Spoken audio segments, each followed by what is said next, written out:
Hello everyone. There have been quite a few questions in the comments about drug use in the Democratic People's Republic of Korea, and this question comes in reference to the fact that in some media, especially specialized magazines, there is much talk and speculation that it is totally legal to consume and sell marijuana in North Korea. So, I wanted to dedicate this chapter to talk about the topic, to talk about drugs, their use or abuse, and especially how it is seen in North Korea, and whether it is true that they can be consumed that way.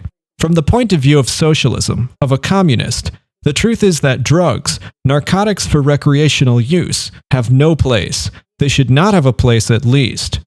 Drugs destroy people's lives, destroy families, and also destroy the public health system. And in many cases, it also causes high levels of crime, mainly resulting from the trafficking of these substances between the people. We know that, although it is completely illegal, serious cases of corruption occur even among the police or the army, creating this type of black market and illegal sale to the public. The short answer is that cannabis is not used in the Democratic People's Republic of Korea. There is no consumption of hashish or cannabis or other types of drugs as recreational activities on a regular basis in North Korea. This is basically a speculation that comes from a misinterpretation made by some tourists, likely tourists who have already entered the country quite a bit high, and who decided to tell their own imaginary version of the world about how we take the theme of drugs in Korea. However, the reality is that no narcotic substances are consumed or allowed to be used in North Korea. We know that cannabis has many properties and has also been known in Korea for hundreds of years. It has been used and cultivated for the use of hemp, for the textile factory, and for the industrial manufacture of textile ropes, not for recreational consumption, which, as I said, is totally prohibited. It's also used as a source of cellulose to make paper, and marijuana also has special nitrogenation characteristics to apply nitrogen into the soil, which also helps the plants in terms of soil fertility. It is true that this plant has many medicinal and industrial properties that are also used in traditional Korean medicine, with its specific uses for certain ailments, but in any case it is always to be administered medicinally and in very specific cases, at no time on a recreational basis. One of the characteristics that we can find to show that North Korea does not consume marijuana on a regular basis is that it is also used as an ornamental plant in some parks, gardens, or even in homes and on co-op farms in the countryside. We can also see that there are people who use it as a decoration. If these plants are found in parks or gardens, we can imagine what would happen in any other place where the use of marijuana is common, for example in Spain. How long would a marijuana plant last in a public park? It wouldn't take a minute from planting for someone to cut it, dry it, and consume it. Therefore, the fact that it is used as a decorative element shows that people are not interested in it, just as they are not interested in many other types of drugs that are used in the West. Marijuana also causes psychotic breakouts, attention and concentration problems, and the truth is that it often makes people stupid over time. We are all unhappy because of friends and close people who have had contact with this type of drug at some point. And the truth is that, as we have said, while there is a medical interest in a particular use, it is true that repeated consumption, and this is more than proven, has negative effects. Above all, at the level of intellect and behavior, and especially among young people.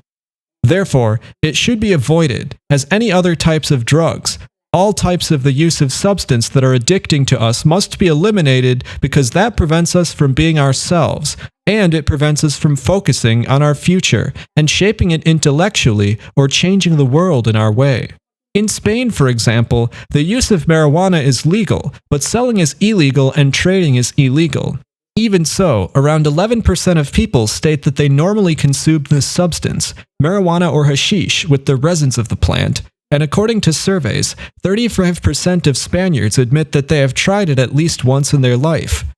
The use or overuse of this type of product ultimately leads society, as we have commented earlier, to have many problems at the social level and especially also at the level of relationships and even labor. Or when we need to get money because at some point the body demands that we have to consume this drug, but we don't have that money available. Then, petty thefts or other types of crime take place, which then reduce and destroy the harmony of society.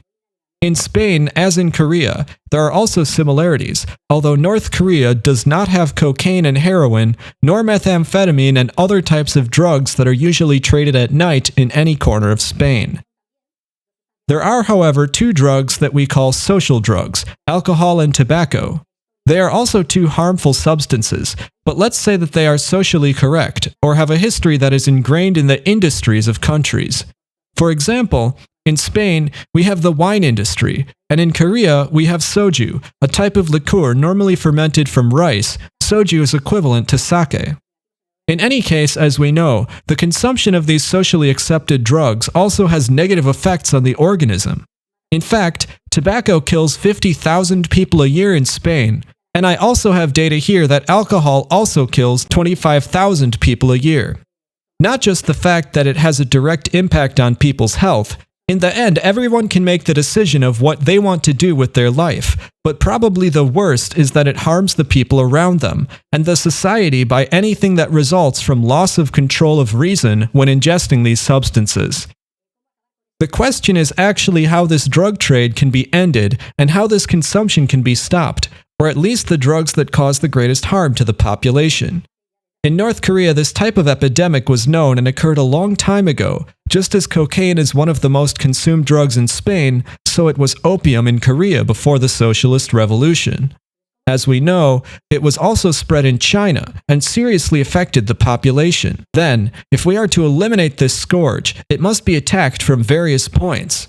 On the one hand, there must be rehabilitation for the consuming person, facilities in which the person can, without paying a single euro out of pocket, voluntarily take part in a period of rehabilitation in which he frees himself from any drug addiction. On the other hand, it is very important to shield a nation's borders. If the borders are porous, if it is easy to import or export drugs, this logically favors the existence of drug trafficking networks and this type of trade. So, the reinforcement of borders is also very important in the fight against drugs. It is also very necessary to apply force against the drug traffickers, against the already existing mafias that are profiting from destroying people's lives. It is important that the police force or the army can apply drastic measures when necessary. I remember a comment on Twitter in which it was commented that the famous narco boats owned by drug traffickers often have more resources and funds than the police or army. Because of this, drastic measures must be taken to prevent trafficking of substances by firing missiles at them or using all kinds of military material necessary to destroy them. I really think that if the security forces do not act with the necessary means and with all of their forcefulness that this situation requires, then the drug trade will obviously increase, and in the end the cops will be bought, not just in general, but the street cops will end up taking part in this deal. And it becomes something already accepted and normal to walk down the street, as I have done in Lavapiés, that every 5 meters they are offering you cocaine, heroin, or whatever you want.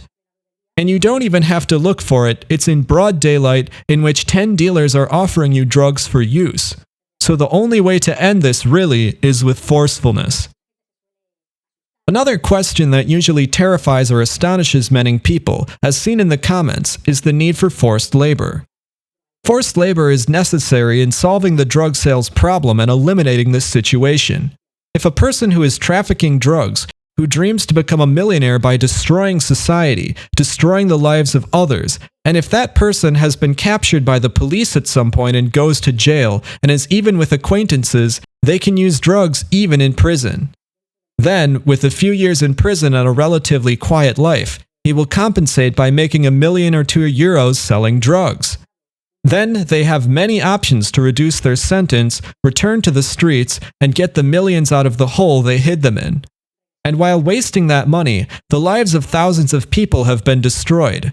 So I really believe that forced labor is a necessity in the prison system, and that the person who harms society has to pay for it by working hard for the damage he has done. What are these jobs? This person can clean beaches or forests, which is essential to avoid the risk of fire, doing work that is useful to society. He can make all kinds of items, such as furniture like in Korea, which will be delivered to the citizens when the new house is given to them. So the question is that a person who commits a crime, especially a serious crime, has to pay for what he has done and has to know that the cost he has to pay is not only to pass time, but to work. And the worse the crime, the harder the work should be in order for him to understand that if he does it again, he will probably not be released for the rest of his days. For this reason, because it is a form of deterrent against people who commit crime, and because it helps to ensure that they will partially contribute to compensate the harm done to society, I am fully in favor of forced labor for these type of criminals. Summarizing all that I have spoken about, and especially the specific question that many have asked me about, whether marijuana is used in North Korea, the answer is no, absolutely not. Marijuana is not consumed. Although the plants exist for industrial purposes, the only drugs that exist in North Korea are alcohol and tobacco. They are the only two drugs that have not yet been eradicated in society, but the government carries out great efforts with anti-smoking campaigns, etc., to eliminate little by little this addiction in the population. Although it is regrettable that these two problems exist, without a doubt it is a marvel to contemplate a society where young people don't know what joints are, heroin, cocaine, or methamphetamines. And of course, much less is there music or songs dedicated to name these type of substances, or to even occasionally encourage people, above all the youth, to consume this type of crap that destroys them and destroys the lives of their families and the life of society. So that's the concrete answer, and I hope it has been useful for all those who have read an article regarding Korea and regarding the position of Korea or of socialism regarding drug addiction. As an anecdote about the height of this stupidity, and above all the lack of information of some young people, I remember some pictures of the protests of the independence movement in Catalonia, where some people were shouting, "Porros sí, porras no." They were complaining about the police control in these demonstrations while shouting, "Joints yes and police truncheons no." So it seems like something that has become really commonplace, that its use is normal. But I can assure you, through people, through friends that I have been with, and who have used these substances for many years, that they are not only devastating, especially at the brain level, but also at the behavioral and reflex levels. Therefore, zero drugs, please. There are many things which one can entertain without having to escape from reality.